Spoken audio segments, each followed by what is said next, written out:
Ini kenapa? Bukan saya minta, bukan saya melobi, tidak. Saya ditawari dan saya diundang. Di sini kemudian hukumnya beda buat saya. Bagi saya adalah saya ambil, ikut tanggung jawab, atau saya tolak dan pilih jalan nyaman. Kalau saya hanya memikirkan soal kenyamanan, saya rasa kerjakan yang sekarang ada. Ini jalan nyaman, jalan damai, penuh tepuk tangan, penuh puji-pujian. Tidak ada masalah. Dan kalau saya melakukan itu, kira-kiranya akan ramai dengan pujian. Tapi bila saya ambil ini adalah sebuah arena yang dalam beberapa tahun ini mengalami masalah. Bisa jadi saya kalah, risikonya besar. Tapi minimal pilihan yang saya ambil, saya bisa katakan pada diri saya sendiri dan pada anak-anak saya, bahwa ayahmu tak mundur ketika mendapatkan tantangan untuk mengabdi buat Republik. Luar biasa. Yang namanya politisi, politik itu bukan arena yang hari ini dipandang terhormat. Minimal waktu saya kecil, orang tua saya sering memberikan buku biografi. Nanti diberi biografi siapa? Agus Salim, Hatta, Soekarno, Natsir. Siapa sih mereka itu? Mereka adalah pemimpin-pemimpin politik, tapi dijadikan contoh di rumah-rumah. Kenapa? Karena mereka memimpin dengan membawa integritas. Mereka memimpin dengan membawa nilai. Mereka memimpin dengan perjuangan. Hari ini melihat wilayah politik, kita sering menyaksikan rasanya di sana bagi-bagi kue saja. Ada kekhawatiran dan coba cek orang-orang tua berapa yang meminta anaknya. Coba lihat nih, tonton talk show di TV. Nanti tolong ya jadi seperti itu. Rasanya jarang hari ini.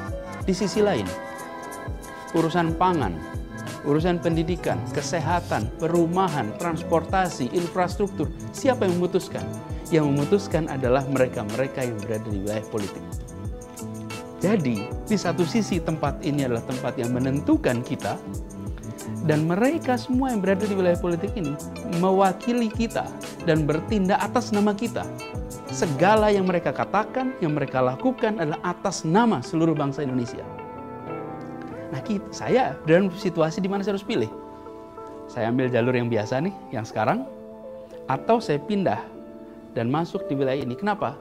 Bukan saya minta, bukan saya melobi, tidak. Saya ditawari dan saya diundang. Di sini kemudian hukumnya beda buat saya. Bagi saya adalah saya ambil, ikut tanggung jawab, atau saya tolak dan pilih jalan nyaman. Kalau saya hanya memikirkan soal kenyamanan, saya rasa kerjakan yang sekarang ada. Ini jalan nyaman, jalan damai, penuh tepuk tangan, penuh puji-pujian. Tidak ada masalah. Dan kalau saya melakukan itu, kira-kiranya akan ramai dengan pujian. Tapi bila saya ambil ini adalah sebuah arena yang dalam beberapa tahun ini mengalami masalah. Bisa jadi saya kalah, risikonya besar. Tapi minimal pilihan yang saya ambil, saya bisa katakan pada diri saya sendiri dan pada anak-anak saya, bahwa ayahmu tak mundur ketika mendapatkan tantangan untuk mengabdi buat Republik. Ayahmu tak bergetar hanya karena dikritik dan bisa jadi disamakan dengan berbagai macam contoh mereka yang masuk wilayah politik untuk sebuah kekuasaan semata. Kalau kita tidak mau melakukan ini dan hanya duduk nyaman, ya kalau saya lipat tangan aja dari luar menyaksikan proses ini, mengkritik, menunjukkan di mana kurangnya, saya rasa kita sudah punya stok cukup banyak kritik. Yang kita kurang hari ini adalah stok yang mau langsung turun tangan. Dan saya pilih untuk turun tangan. Saya tidak berharap semuanya sudah diselesaikan di awal. Justru menurut saya, dengan terlibat, saya bisa ikut memperjuangkan agar proses ini diatur dengan baik. Jika saya tidak berada di sini, keluar saja, maka saya nggak bisa ikut menentukan. Dan menurut saya, disitulah letak uji kepemimpinan, leadership. Apakah kita mau segalanya sudah ditata lalu datang? That is ceremonial leadership. Kalau pejuang, hadapi, jangan mundur, bertarung sepanjang jalan. Itu namanya sebuah perjuangan. Kalau kita datang semuanya sudah diatur, tata upacara namanya. Karenanya ini sebuah proses yang menurut saya harus diperjuangkan terus. Diperjuangkan karena sudah dijanjikan sebagai proses yang terbuka, proses yang fair, dan kita sebagai bagian yang berada di sana punya kewajiban moral untuk memperjuangkannya. Ini cerita pribadi. Mungkin bagi orang lain nggak terlalu terasa penting. Tapi kalau buat saya ini mendasar. Jadi pada tanggal 17 Agustus saya hadir di upacara peringatan 17 Agustus di Istana Merdeka. Waktu itu bukan saya diundang.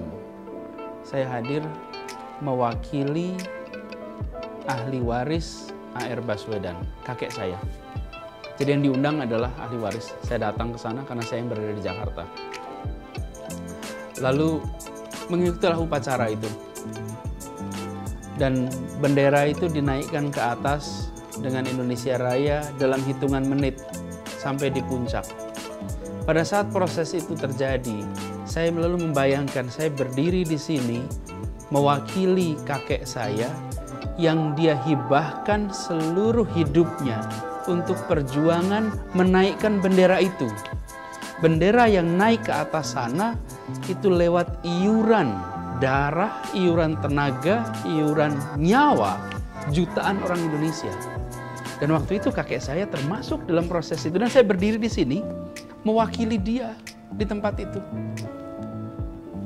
Muncul dalam benak saya tentang almarhum A.R. Baswedan. Pada saat itu saya harus memutuskan apakah saya akan menerima tawaran. Ini adalah tawaran untuk masuk ke rute yang terjal. Haruskah saya, jika saya bertemu dengan kakek saya, mengatakan pada beliau, saya tidak mau ambil jalan ini, saya tidak mau ikut mengurusi. Kenapa? Karena saya takut dikritik, saya takut dicaci, karena wilayah politik hari ini beda dengan wilayah politik pada saat beliau terlibat. Pada saat mereka terlibat, ini orang-orang yang menjaga integritas di dalam berpolitik. Hari ini itu mengalami penurunan yang luar biasa. Haruskah saya bilang pada dia, saya nggak mau, saya takut dikritik. Di situ sebenarnya saya katakan, tidak. Saya siap, saya akan hadapi ini semua. Saya akan lewati rute ini. Dan saya akan bisa bilang, jika saya harus bertemu, saya akan bilang, saya ikut turun tangan seperti kakek saya dulu memilih untuk turun tangan. Dan biarkan anak-anak saya nanti menengok pada catatan yang sekarang ada.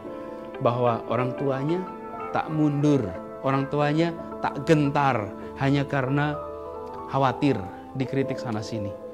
Saya melihat badai kritik ini sebagai sebuah konsekuensi normal atas potret wilayah politik sekarang.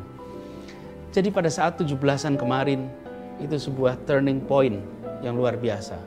Dan pada saat itu kemudian saya merasa yakin, bismillah, saya ambil rute ini, saya luruskan niatnya, saya tegaskan sikapnya, dan saya ambil putusannya. Saya jalani, dan insya Allah dengan ini saya ikut turun tangan untuk mewarnai dan memberi makna bagi republik yang kita cintai ini.